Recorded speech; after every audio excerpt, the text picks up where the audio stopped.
I gave my family $20,000 to keep us afloat. They spent it on a luxury cruise without me. I found out about the cruise from a tagged Instagram story. My cousin posted a blurry shot of my mom sipping champagne under some stupid banner that said, "Bon Voyage," in gold letters. I stared at it for a few seconds, thinking it was some old photo. Then I saw the date. 3 hours ago. The caption said, "Family cruise time. Bahamas, here we come," with a heart emoji. I sat there on my lunch break, eating a microwave burrito in my parked car, wondering if I'd gone completely insane or if they had. They told me the money was for the mortgage. Dad had fallen behind after the HVAC broke and he missed some shifts. Mom was acting like they were inches from losing the house. She cried on the phone. Not sobbing, just that manipulative whimper she does when she wants me to feel like she's being strong but on the verge. I wired the $20,000 that afternoon. No paperwork. No hesitation. I just wanted to keep them safe. I thought I was being the good daughter. I thought they'd be grateful. They didn't even tell me they were going. Not a single call. No text. Just radio silence the last 3 weeks. Every time I asked how things were, Mom said, "We're managing, sweetheart." Dad said, "Your help came just in time." My brother ghosted me completely, but that wasn't new. He only remembers I exist when he needs bail money or someone to fix his car. And now here they were. Matching polos, pina coladas, deck chairs. I zoomed in on the photo like a detective. My brother was there too. So was his girlfriend, who's never worked a day in her life. They brought her, but not me. They used my money, and I didn't even get a damn postcard. I sat in that car, sweating through my work shirt, scrolling through more photos. Group shots. Lobster dinners. A private cabana. My dad was smiling in every one of them. The same guy who said he couldn't afford gas last month. I felt something twist in my chest, but it wasn't sadness. It was disgust. With them, and with myself. I took 2 unpaid shifts last month to scrape together that money. Sold my couch. Canceled my birthday trip. I'd been eating cereal for dinner and pretending it was fine because I was doing the right thing. And they were out there playing shuffleboard in the Caribbean like I didn't even exist. I didn't cry. I got angry. Angry enough to shake. Angry enough to scare myself. I closed the app. I put the burrito down, cold and half-eaten. And I started making a list in my head. The car was still in my name. The house title was in theirs, but I knew things. I had receipts. Old emails. Photos. I knew when they took money out of my college fund to fix the roof. I knew when my brother's DUI got magically handled, with a few thousand cash that just happened to vanish from my savings. I never said anything before. I thought I was protecting them. But they weren't protecting me. They never had. I drove straight to my apartment and pulled the spare keys from the drawer. The car was at their house. I'd left it there after my mom said she couldn't get to work without it. She said, just for a week. That was 3 months ago. I took a rideshare to their place and waited outside for an hour until the neighbor left. Then I unlocked the car, got in, and drove away. I didn't leave a note. I didn't call. I didn't warn them. I just took back what was mine. Later that night, I started researching property liens. I didn't know much, but I learned fast. It turns out if you loan someone money for home repairs and there's proof, and I had emails, texts, bank transfers, you can file a lien. It's not pretty. It doesn't mean I get the money back tomorrow. But it means if they ever try to sell or refinance, they'll owe me. It means they'll feel me breathing down their necks. I filed it the next morning. Paid the fee. Sent the notice. They came back from the cruise 2 days later. I didn't hear from them until I saw Dad calling. I didn't answer. Then Mom.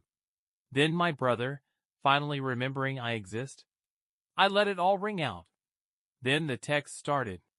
What happened to the car? Are you okay? Why are you being like this? I didn't respond. Not yet. Let them squirm. Let them panic. The only thing I said, after 20 missed calls and 3 fake apologies, was a text that said, check the mail. I don't know what hit harder, the missing car or the lien notice taped to their front door. I should have done this years ago. The morning after the lien notice hit their mailbox, my mom showed up at my apartment. I didn't invite her in. I didn't even open the door. I watched through the peephole as she stood there holding a grocery bag, probably filled with the same guilt snacks she used to bribe me with when I was a kid. Those mini muffins, maybe some apple juice, like I was still 5, and could be bribed with sugar and a hug.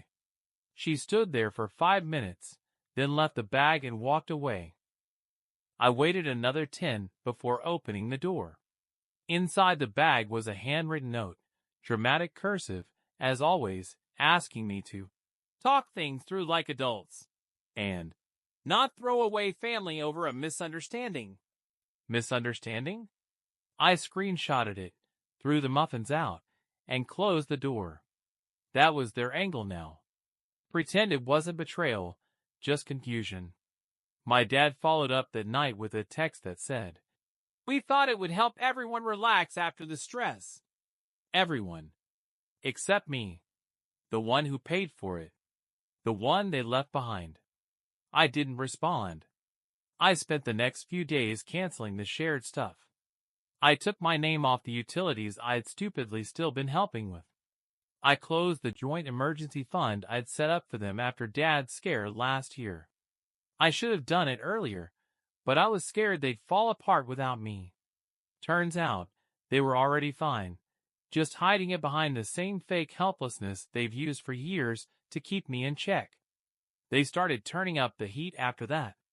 My brother sent a long text trying to mediate, but it was just him asking me to drop the lien and give back the car. You're making it worse, he said, like I'd broken something that was working fine. He even said I should be glad they got to have some joy, because life was hard enough. He didn't mention me once. Not the sacrifices. Not the way I covered his bills last Christmas so his daughter wouldn't wake up to nothing. Just assumed I'd roll over again. I left him on read. I started sleeping better. Not good. Just quieter. Fewer knots in my stomach. I stopped checking my phone every 10 seconds. I even went out to dinner for the first time in months. Ate alone, paid with my own money, and didn't feel ashamed. Didn't feel like I owed it to anyone. A week passed. Then 2. Then my mom sent a new message. Not asking for forgiveness. Not asking how I was. Just a photo of the house. The one I grew up in. The one I gave them $20,000 to save. It was getting new windows. New paint. There was a damn landscaping truck in the driveway. She said, see? The house looks great. You helped us so much. Thank you. I stared at that photo for a long time. My name was on the lien now, but not on the deed. If they were making it look pretty, it meant they were trying to sell.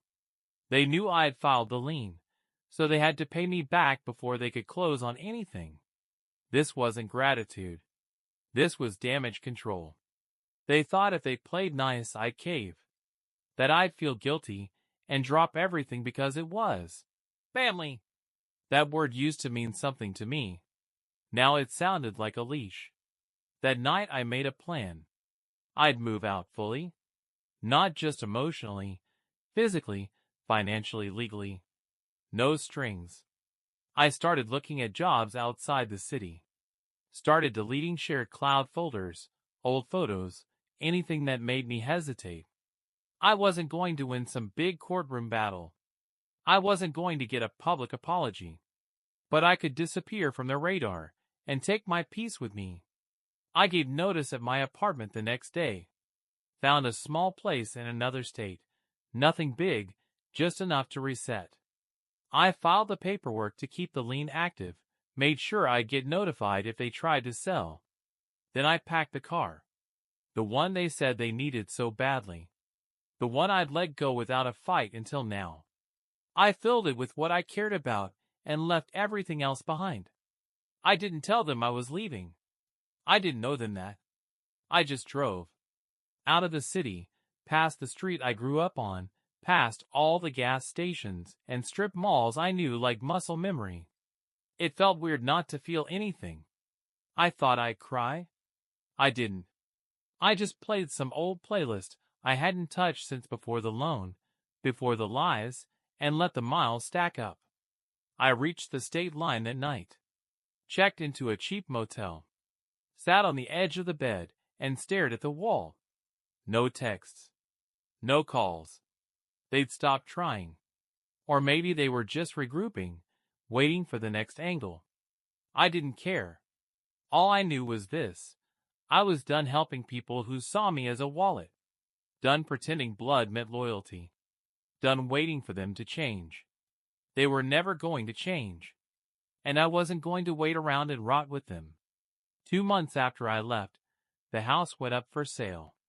I got the alert from the real estate app one forgot I was still signed into. They'd staged it with fake plants and rental furniture, like covering up 30 years of rot with throw pillows.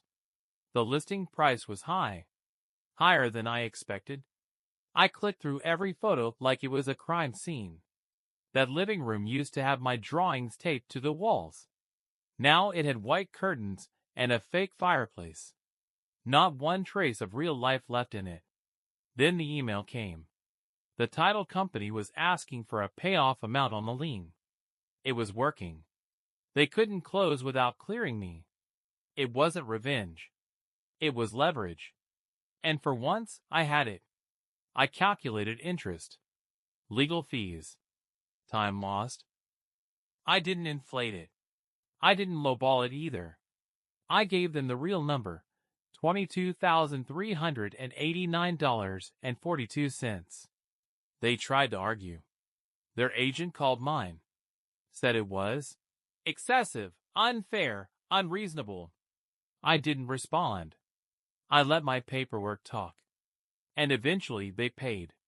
The money hit my account at 2:13 p.m. on a Wednesday. I stared at it for a long time. It didn't fix anything. It didn't erase the lies or the years I spent picking up after them. But it was something. Proof I wasn't crazy.